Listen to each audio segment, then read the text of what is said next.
Bright Tuty. Every student matters. Now next concept comes with the third one, that the particles of matter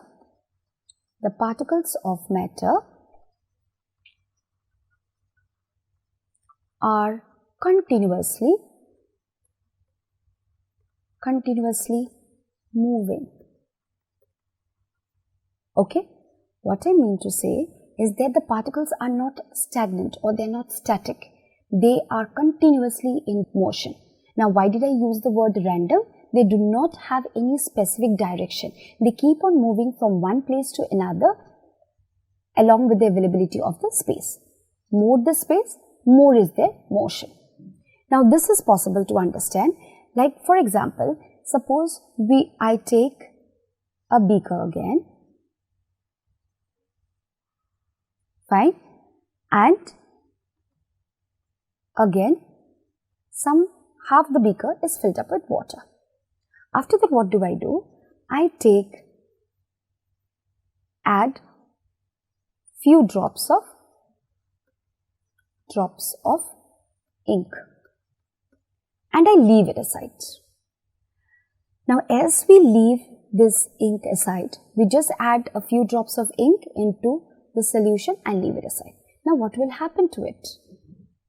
After some time, you would find that the color of the solution changes, the color of the water changes slightly and takes on the color of the ink. Now, how is it possible?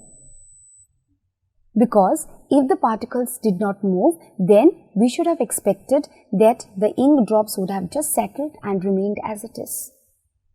But because the ink is made up of very small particles and these particles definitely must be in motion, due to which these ink particles kept on moving from one place to another, and by doing so, it started coloring the entire water into blue coloration. So, this activity actually gives you an indication that particles of matter are not static. They do not stand or they are not stagnant. They keep on moving along with the availability of space. More the availability of space, more would be the movement. Now, this is in case of liquid. Now, in case of gases, the same thing can be said, that suppose somebody has sprayed a perfume, has used deodorant in the next room, you don't need to go to the next room to get the smell. You can stand where you are and gradually the smell keeps on coming towards you. This is an indication that the particles of the matter keeps on moving from one place to another. It does not stand where it is. It keeps on moving from one place to another. And how? They are in continuous motion and that too random. Now, these examples of the gases, the smell of the deodorant or the perfume used by a person in the next room coming to you, or your mother cooking food in the kitchen, and then the moment you enter into the room, you get the aroma of the food, your favorite food that she has cooked, and with the smell of it, you just tell, Mama, definitely you must have cooked this. So, these indications are because, these observations are because the particle of matter are continuously moving, and it is only because of this movement of the particle that you could smell the perfume smell, or you could smell the aroma of the food your mother has cooked even from a far off distance. It would not have been possible if the particles were not moving, if they were stagnant. Fine. Another important thing that you need to remember here is that the movement of the particles depends upon the temperature. What I mean to say is that suppose this same activity of ink is carried out with cold water and hot water. That means if I take a beaker which has cold water, alright, below the room temperature, and maybe I take another beaker which has water at a higher temperature. Maybe the temperature maintained here is 20 degrees Celsius and this one is maintained at 80 degrees Celsius. So, we have water of equal capacity, of equal volume in both the beakers. Now to it, what do? I add 2 drops of ink. In both the cases, we add 2 drops of ink and we leave it aside. Now after few minutes, what you would observe that the beaker 1, in the first beaker where the temperature was 20 degrees Celsius, the ink has spread somewhat, it has spread slightly. Whereas the beaker where the temperature is 80 degree or at a higher temperature, the spreading of the ink has happened at a more intensified manner. The question is, what has influenced? Why do we see 2 variable observations in one with a lower temperature and one with a higher temperature? The reason is that the particles which are there at a higher temperature, in this system, the particles have more kinetic energy. That means they have more energy because of heat.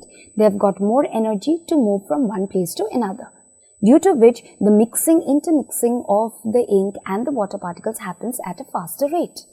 Whereas that which is at a lower temperature, the particles are at a lower energy level. Their kinetic energy, that is the energy possessed by particle due to motion, is less. That's why the intermixing of the ink and water is happening at a slower phase. Now after few minutes, you would find that the one with 20 degrees Celsius, the intermixing will happen less, whereas the one with in a higher temperature, the intermixing of the 2 liquids will happen at a faster rate. So here you can understand that why and how the temperature influences the movement of particles. Fine. So this intermixing of particles that we call is termed as diffusion. What is diffusion? Diffusion is a very important term, and diffusion actually implies that the intermixing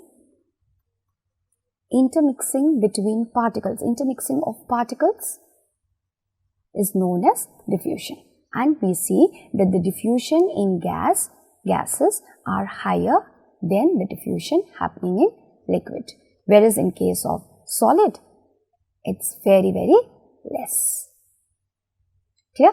The diffusion happening in solid is very, very less, almost negligible.